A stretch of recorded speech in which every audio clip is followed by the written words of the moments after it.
ढोल वाजवून आंदोलन केलं आमदारांच्या घरासमोर, आणि त्याच आमदारांच्या विधानसभा मतदारसंघात रस्ता रोको केलेला आहे. काय सांगाल, ते आमदार अजून पण गेले नाहीत? खऱ्या अर्थानं त्या आमदारांची नैतिक जबाबदारी असताना सुद्धा त्याला ढोलचा आवाज येत नाही, असं झालेलं आहे.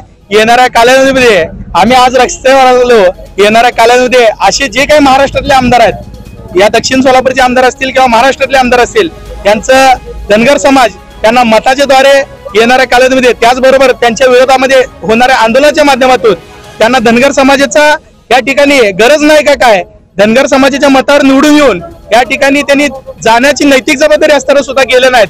त्यामुळे दक्षिण सोलापूर तालुक्यातील बसवनगर 13 मध्ये तर धनगर समाजाच्या वतीने आम्ही रास्ता रोको आंदोलन केला.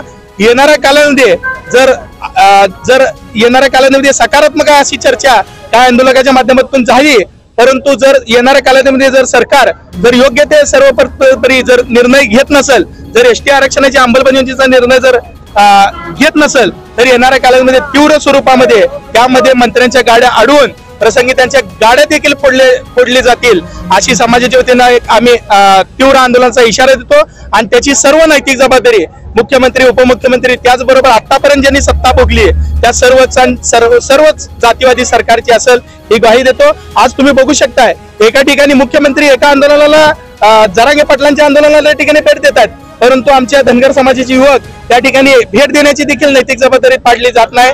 त्यामुळे त्यांचा देखील आम्ही निषेध व्यक्त करतो आणि येणाऱ्या काळामध्ये तीव्र आंदोलन छेडलं जाईल अशी आशा व्यक्त करतो.